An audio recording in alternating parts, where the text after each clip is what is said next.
At TennoCon 2022 this year, we showed you the opening bits to the quest for the Duviri Paradox. We kind of give you a world into our next open world. It's going to be very different. And of course, at the end of the trailer, we told you winter 2022. And frankly, that's just not going to happen. We need more time. So we are moving the Duviri Paradox update until 2023. Walk out the door, you see someone that you know, and they ask you how you are, and you just have to say that you're fine when you're not really fine, but you just can't get into it because they would never understand. No, it's fine, people. Like, it's actually fine. It's actually fine. So let's start with that one. Let's just lead in with the delay of the Duviri Paradox. I mean, at this point, I don't know. We've been waiting for Duviri for like 3 years now, 4 years, something like that. A couple of more months, that's fine. Here's the thing, like, I still have these really, really big hopes for Duviri. I have this idea in my head that when it actually drops, it's gonna be really cool. And I think they want this to have some oomph to it. They don't want this to be just like any regular old update. They've been working on this one for so long. They feel like they need some more time to polish it. That's okay. I remember that old quote by, is it Shigeru Miyamoto? The Nintendo quote? I think it is. Which is like, it's not always true, but the quote is, a game that's delayed will eventually be good, but a game that's rushed will always be bad, something like that. So it's fine. It's fine.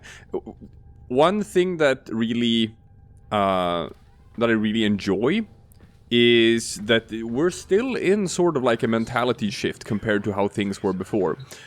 I feel it. I really do feel it, because before it was like, oh, yeah, this thing is gonna be delayed, it's not gonna drop on time, that's it. That's the news. Whereas now, I do feel like they're trying to make sure that like people just at least get something, right? So it's like, yeah, Duviri is gonna be delayed, but instead we have this for you. We made this little thing to keep you going while you wait, which I think it still feels somewhat refreshing compared to the previous mentality of just, you know, delaying something and then that's it. So let's get into that. There's gonna be another update instead in winter, which is going to be much smaller in scope, but it is going to give us something to do. We'll get to that later on in this video. So there's actually quite a lot of things to go through. So let's dive right into it. Shall we announce the date? Oh, the date. I believe Dean has an asset ready to go. Coming November 2nd, which is next week on all platforms. November 2nd. Top of that list there is the Veilbreaker and Sprague fights, which we have talked about before. We've shown that art that doesn't actually exist. We've done it all. But now we have actual art. Let's just get rid of this and show the nice little zoomed in version, shall we, Dean? Oh, baby, there they are. These new boss fights, per se, are going to be within Call's Break and Armor missions, so you're going to be able to experience them individually in their respective missions. So I do believe, if I look at my notes here, we got Veilbreaker. She's going to be in the Prison Break mission, and then we have Sprague hiding out in the Junk Run mission, and these are going to be optional. What we're going to do with Echoes of Veilbreaker is we're going to just shift things into a little bit more of a convenient way for you to play based on feedback. So things that require you to find, 5 of X item. Not only is it cumulative, so if you find 3 in one mission, that'll carry over to if you do it again, but we're also going to oversupply. So say if you have to find 5 of something, we're going to put 7 in the mission so that you have a little bit of margin for error within that one run. And then we're going to be adding a bit more combat-focused challenges as well, so that there's not too many that require you to scavenge. So Echoes of Veilbreaker. That is, we expected this, some tweaks to it. Unfortunately, we will not be getting any new Veilbreaker missions. We're not going to get more of them. So it is going to be the same rotation of 3 missions as it was before. And instead, they're just going to make tweaks to them. They're going to add objectives. We got the Sprague and Veilbreaker stuff. I have some issues with this. I've talked about this before.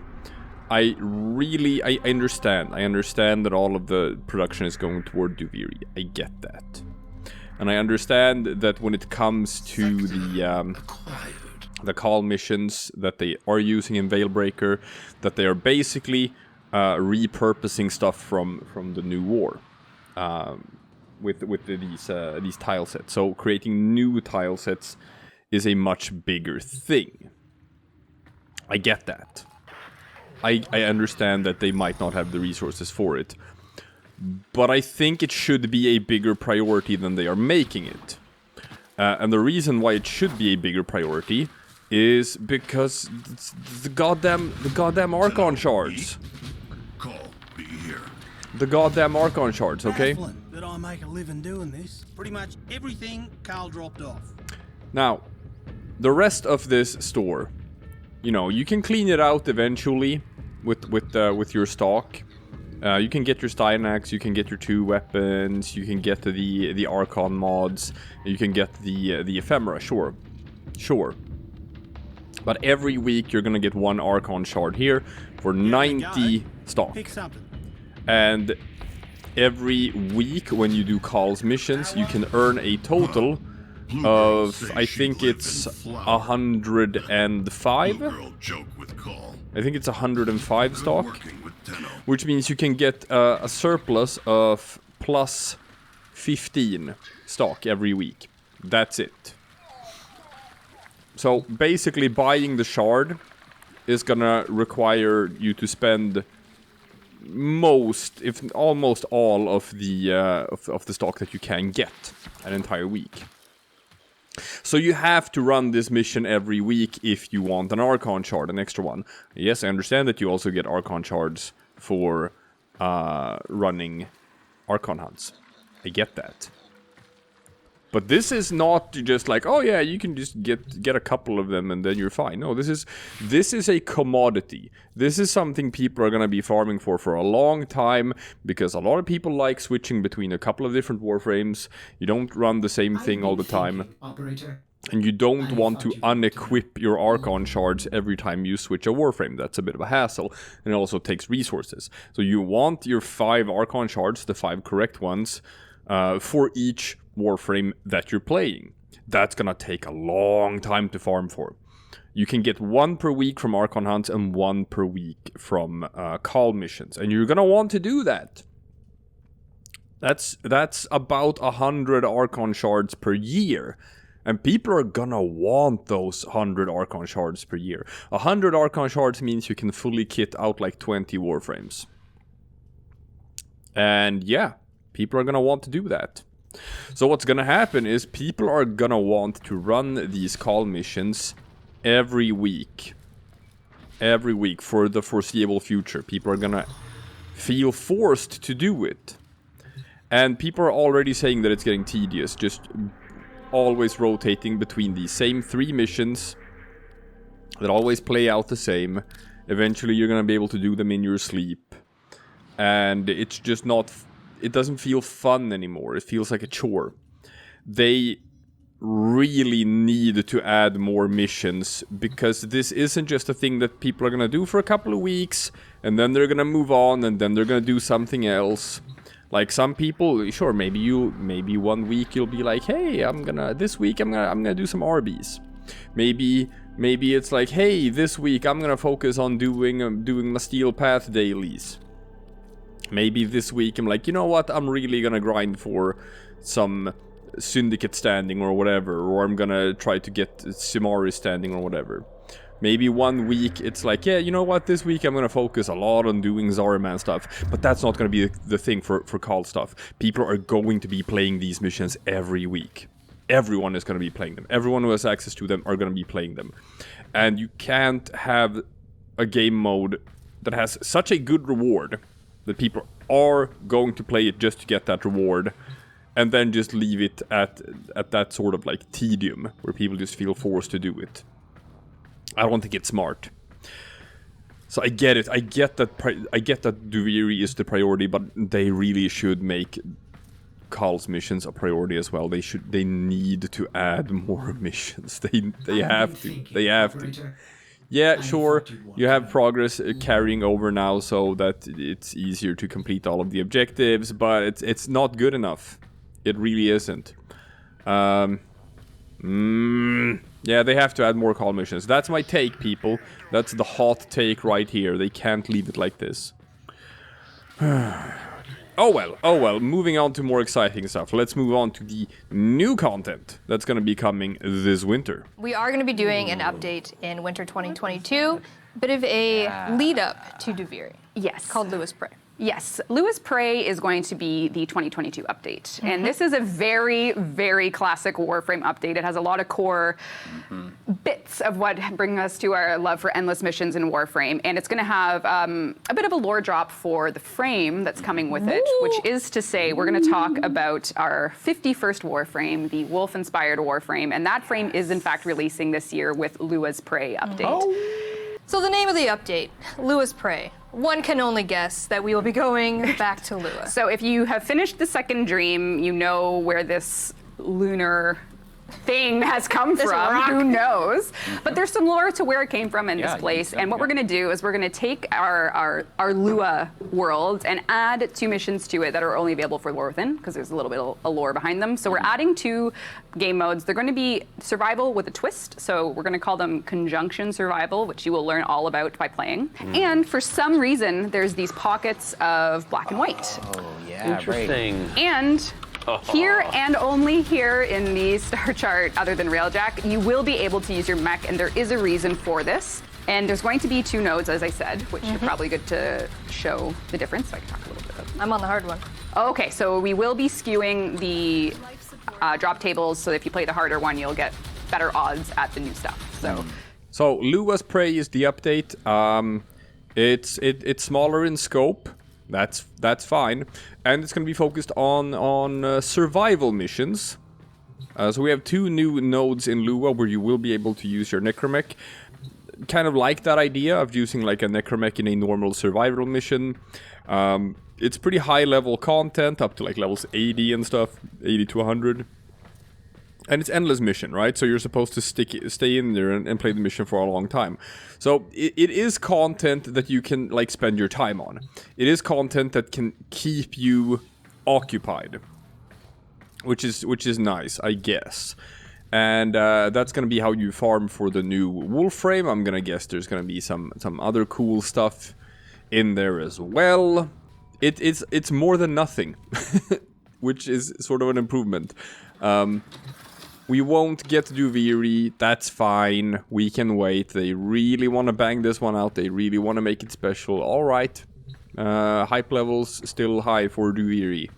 I've waited a long time, I can wait some more. So let's just do some survival missions. This is probably going to be a pretty good way to like level up your necromech as well, and your arch guns. Survival missions are pretty good just for like density of enemies, and it's a high level mission, levels 80 to 100. It's probably gonna be pretty efficient. I mean, you can still do it in the Railjack endless missions. You can go in there and use your necromech. I think the problem is that like there's not a whole lot of people playing those missions, so a lot of the time you're gonna be just like in there by yourself. Always more fun to play in a group. Here's something that everyone's gonna be playing. Now let's take a closer look at that Warframe, shall we? There's some updates to the Warframe. So let's get into it. We have the work in progress model of Varuna. Ooh, walk me through it, Eric. Walk me through it. It's so cool. There's 4 different wolf heads. Yeah, why don't we talk? No one knows anything about this yet, so we're gonna jump into what actually this frame is and what it means for the players. In the Lewis Prey update, you're going to get a Levirian for Varuna, and you're going to get a lot of story about who she is, why she has these 4 wolf heads. But I think the fundamental part of how this frame will play, how this frame will work, is that each head is a unique creature that once roamed her side. What happens to them, you'll have to see. And each one has a distinct name. They are her beasts. One of the key designs of this frame when you're actually playing her is this frame actually won't have a passive. And what we're doing is when you go in mission, you can either cast each of one of her wolves, or you can hold them, and real time in mission, you can choose what your passive is going to be. So I won't say each of them have an archetype for what type of wolf they were, either stealth, aggression, getting food for the pack, and then of course there is the alpha wolf. And each one of them has that corresponding passive that you can change mid-mission. It's going to have a custom HUD element, so you know who you've called upon to have active. And what we really want is for each of those wolf heads to articulate in a different state so you know who is at your side. So we really are going all in on this heart of the pack. She is going to, have a lot of unique things with her gameplay, and I'm very excited to be working on this and getting it in game for this year. This year. Lewis Excited Bray. for the tail idea. Yeah. Without saying too Yeah. much. Oh. I did see a question like, do she got a tail? It's like, you just have to wait and see if she does have a tail in one form or another. Now, this is a pretty cool idea that she doesn't have a set passive, and instead you have these 4 wolf heads, and you can like rotate between them, and each of them are gonna like affect her gameplay, where they will give her different passive effects, one of them being like stealth-based, stuff like that. It seems like they're trying to make this Warframe like a real generalist. A frame that can be built in many different ways and used for different things. Reminiscent of perhaps Vault, right? Because that's kind of how Vault is built. Where you can build Vault for like around his different abilities, depending on what you want to use him for. If you want to run Sanctuary Onslaught, you build Vault around his number 4 ability, and that's one build. If you want to build Vault around Eidolon Hunts, then you build around the Electric Shield, so you can shoot through it for the damage upgrade. If you want to build Vault for relic missions and just speed farming, you build around his speed just so he can do the run fast and stuff like that. And all of these are just completely different builds, completely different mod setups that are used for different things. So if that's the idea for the Warframe as well, that you can build it for different game modes, that's pretty cool, and that's probably gonna make that Warframe pretty relevant as far as just seeing a lot of use. So that's promising. That's fun. We don't know a whole lot yet, but hey man, it's not that far away now. It's gonna come. Definitely something that I'm gonna be experimenting with and theory crafting, because when it comes to like Helminth builds and stuff like that, this could be fun. This could open her up for a lot of different sort of like things you could mess around with. So yeah. Excited about the Warframe. The more I hear about how they're building her, the more cool it sounds. Also coming in Lewis Prey, and we did talk about this last time on the Devstream. We have a little bit more information, but we are doing a Grendel rework and a bunch of Yoreli changes as well. Grendel rework we're not going to get into right now because we did talk about it last time, but what we didn't talk about last time was the Yoreli changes. Yes. Her passive. As we know, the critical flow buff that increases critical chance on her secondary when she until she stops moving. We're going to do a little bit of forgiveness before that critical flow buff removes if you stop moving. So a couple seconds of forgiveness there. So if you stop moving, you're not going to get rid of your passive right away. And then for sea snares, we're going to increase damage taken by enemies captured by those bubbles by 2 times, similar to a bit like Neja's ring. And then Marilina, one that applies to also K-drives as well, is preserving Marilina if you go into operator mode. So imagine you're Yoreli, you're on Marilina, and you want to switch to your operator. When you do, Yoreli stays on Marilina, and then that also applies to just doing transference on K-drives. Your Warframe's on the K-drive, you go to transference, you stay on that K-drive. And then last but not least, a change to Riptide. This one is making it, again, a little bit more like Neja. You're going to first press, creates a suction water ball. We love a water ball. And then after that timer is done, or you press it again, it's going to explode. And if you press and hold, it will function as it does today. So a little bit of a mechanic change for Riptide. And that's the Yoreli changes. So we got reworks for Grendel and for Yoreli. Don't know much yet about what they're gonna do with Grendel, but we heard about what the Yoreli changes are gonna be. I already think Yoreli is somewhat of an underrated Warframe. I think she is better than people give her credit for being. When I did my yearly rankings, I mean, I put her somewhat low, but not like super low, not the lowest. She's not even in like my top 5 of Warframes that actually need a rework. And her play rate, I think, is okay because you can get her pretty easy. You can get her pretty easy and pretty early in the game. Not everyone likes playing K drive stuff. I get that, but it's not actually that hard. Just a bit tedious. But you can get her very early on. One of the first Warframes that you can actually farm for. And there are a lot of people who like the sort of like anime magical girl aesthetics and stuff like that. So giving her a bit of a bump so that she becomes a little bit better, that's fine. That's fine. She is on the low end of the power scale. Not the lowest, but she is on the low end, so I don't mind bringing her back up a little bit. Grendel, I mean, I've talked about this before. I think Grendel is one of the most underrated Warframes in the entire game. I think Grendel is already one of the strongest Warframes you can play. It's a bit weird, because apparently, according to the statistics, Grendel is like the least played out of all Warframes. And it's a combination of things. The biggest one, I think, is not that he's weak. The biggest one is his acquisition, that he's really, really hard to get. Before you can farm for Grendel, you have to have unlocked, you have to have played every node on the entire star chart so that you unlock arbitrations. Then you have to play arbitrations and get a bunch of Vitus Essence, which takes a long time to farm for, so you can buy the keys for his missions. Then you have to play his missions on Europa, and when you play his missions you have to play without mods. And they're pretty hard. Now they have made his missions easier.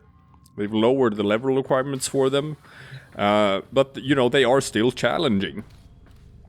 Some people really, really struggle to get through them. Hey, I made a perfect build for that. Go check out my Elemental Ward Hildrin build. That is how you trivialize the Grendel missions, because that combo still works even without mods. Hey, it's great. But, even so, he's hard to farm for. And then, after that, I mean, it's the aesthetics, right? There are, I'm gonna say it, people. There are a lot of people out there who play Warframe because of some of the more, let's call a spade here, people. There's some hot babes in this game. People like playing Warframes like Saren. For a reason, and maybe you want to play as like a cool guy, right? Maybe you want to be the cool bro, Excalibur, yeah, or maybe he's got muscles, he's a cool guy. But Grendel is a big fat dude. I don't know if it's the aesthetics, but not everyone sort of like just likes that or wants to play that. I don't know. I think he's rad. I think he's cool. I put 11 for my name. Not everyone thinks so. I guess. So he's got aesthetics that are not for everyone. He's very hard to acquire, and the initial reports about him was that sort of like he sucks, and a lot of those preconceived notions have remained. So people think he's bad or something, and they don't want to try him out and they don't want to play him. Grendel's fucking fantastic. So Grendel doesn't even really need a rework, but they're still gonna make him stronger anyway. Okay, sure. Yeah, I don't mind it. I think this is just to bump up his play rate because no one plays Grendel, so they're gonna make him absolutely stupid. I predict that like it's a good chance that like you might eventually have to nerf him, because once Grendel Prime comes out and you can farm for like the Prime version by doing relic missions, wait and see how Grendel's play rate is gonna spike when people realize just how strong he actually is. Anywho, that's fun. I like reworks. I made a video before talking about how Equinox should probably be reworked. I say this as an Equinox main. So who knows? Who knows? Hopefully someone working at DE saw that video. I hope they did. We'll find out, I guess, at some indeterminate point in the future. We once lived in an era where you could just explode yourself and ragdoll yourself into oblivion. we don't. No, it doesn't matter. It doesn't matter. It doesn't matter. What matters is that you used to be able to, throw down your lens, throw down your Brahma. You would die if you were too close to impact. We totally took away self-damage. We added self-CC and self-stagger. And now, Prime Sure-Footed is sort of the mandatory mod if you want to be using those weapons. We Right. changed things with the ammo economy in our Veilbreaker update, and we currently have a prototype, which we're not 100% sure what we're going to do with it yet, but it is working to our specifications, and we're pretty happy with it. This is not a commitment in either way, but we just want to be pretty damn transparent with you guys about what we're thinking for self-damage, which is, we are thinking of bringing it back, and this prototype is going to walk you through exactly how that looks. So, first of all, you cannot kill yourself. Your maximum threshold for damage is 75% regardless of your mod. So if you shoot right at your feet, yep, 75% of your health pool will be taken away. There is range, 25% far away. Any of the multi-shot beams won't hurt you. So for things like Brahma that have fragment, they won't. And then if you hit something that's kind of outside your control, you won't take as much damage. So he die, I chill. This is Pablo's contribution. Thanks, Pablo. So now this is slow. I think we have a slow motion version just for people that want to see it again. So what this does is the intended outcome of this change is that you just will be more careful with your massive AoE room clearers. You need to exercise aiming and a little bit of caution when you're using the frankly, often most powerful room clearing weapons in the game. There's a drawback to you if you're a little clumsy, like shooting it right at your feet. You'll get that little damage, and then if you can't control something like that fall off, obviously it's not going to do damage to you. Direct hits, like we said, enemies in this game spawn by the dozen and dozen, so you can't always be in control of where they're going to move. So there's not as big a penalty there, and that shorter range for self damage applies in that case. Now. Important detail here is in this prototype, we have taken away self-CC. So all of this just exists without Prime Sure-Footed having to mitigate the self-CC. So it's solely a damage drawback, because basically what we have right now is it's only a CC drawback, and there's no damage. So the opposite of this prototype is, okay, now there's damage, it cannot kill you, but it also will never stagger you.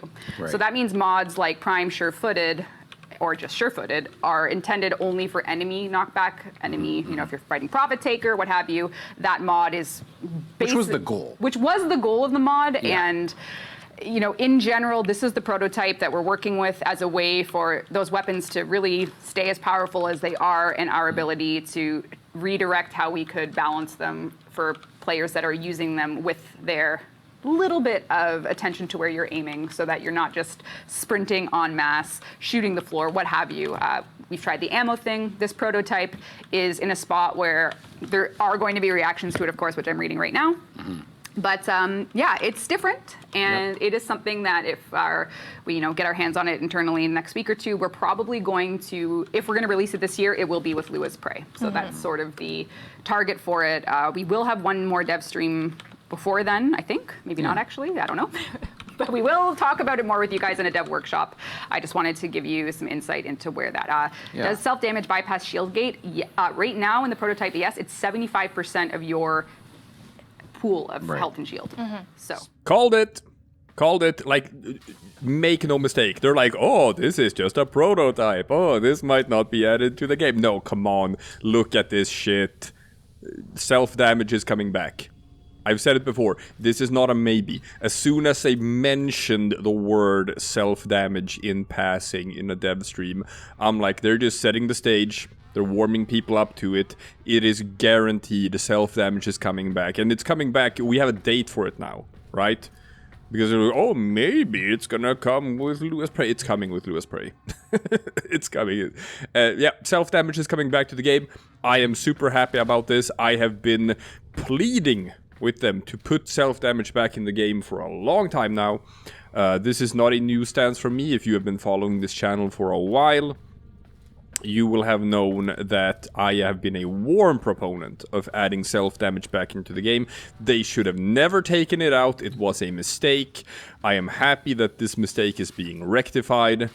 And finally, the AoE meta will be addressed in a meaningful way. So yeah, I'm all for it.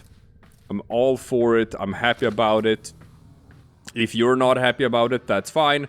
Just give it a chance and you'll see that it's going to be, long term, it's going to be very healthy for the game that this is happening. Woo! So yeah. Called it. Nailed it.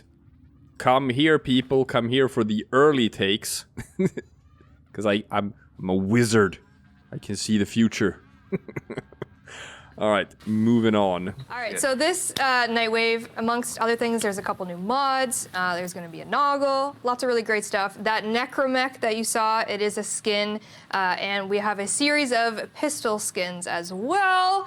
Here we go. Look at my tiny little No way. pistol. Yes, Amazing. I would like to introduce everyone to the Protocol series of skins. These are inspired from a different time and place, but getting them into Warframe has been a ongoing That's so cool. ongoing journey, and this Nightwave was a perfect fit for it. It's going to give people that want these skins a new reward No track. We'll way. have some, yeah. I'm a monster. I haven't seen these. take They're us great. back. Take oh us my back. god. Yes, so that we Look did at that. Oh, we did some upgrades on the assets, and the protocol skins will be yours. They are amazing in context when you are playing certain missions with them. It Look is- at my tiny pistol. Yeah. Look at me. amazing. Yeah. Yeah. Oh my god. It's incredible. Yes. And yeah, so I'm so excited that these I know. What a throwback. Yep. If you know, you know. Yep. If you know, you know, and if you don't, you'll find out. So yeah, that's Super cool. yes.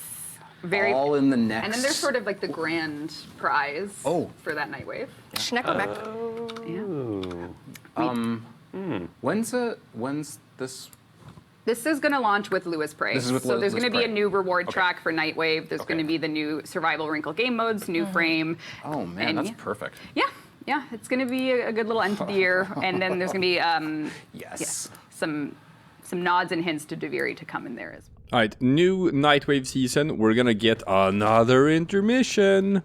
So that's just what they're going with now, right? It is low priority new Nightwave seasons with a story. We got Wolf of Saturn 6, we got the Emissary, we got the Glassmaker, and after that it's been in a state of intermission for a long time. So we're gonna get Nora's Mix Volume 3, it's gonna be another intermission. It's fine, it's low priority, they're working on Duviri. Maybe in 2023 we'll see a new proper Nightwave season. Who knows?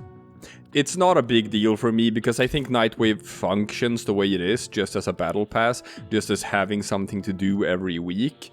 And now we're gonna get these new weapon skins, the protocol skins. This is probably before my time, right? I'm gonna guess this might have been like a dark sector thing. I don't know, because this is clearly like, old school, our era, modern times weapons. I'm not sure how I feel about putting them in Warframe. The aesthetics are so jarring. They don't look futuristic at all. Like, we have a pistol skin. We have a pistol skin already. That's similar to something like that. Let's pick one. Let's take a pistol. Here, Bolto, whatever. And the skins. So we have the Perla pistol skin, which is, kinda-ish like an old-style revolver, but it still looks Warframey. It still looks like a weapon that belongs in the Warframe universe, even though it's a revolver. But this one is just like, these are just, here's an old Colt, something like that. I'm not sure I like it. I don't know. There are people out there who are gonna get a kick out of these, I guess. So I'm not gonna be a hater or anything. I'm just saying that I'm probably not gonna be using them just because I feel the aesthetics are too jarring and too off from everything else in Warframe. But maybe I'm wrong. Maybe I won't. Maybe I'll just switch to like a Bronco or something and do a sawed-off shotgun just because it feels cool and fun. Maybe. We'll see. Alright, people, that's it. There were some other mini updates or some other stuff to cover, but this is the meat of it. These are the big ones. Duviri delayed. Lewis Prey instead in winter. Self-damage absolutely coming back. Wolframe seems cool. Let me know in the comments how you feel about this update. How do you feel about Duviri being delayed? Are you gonna be all rah rah rah and be like, God damn them? or are you like me and you're like, it's fine. We'll see. let me know how you feel. And I will see you guys again tomorrow for something completely different.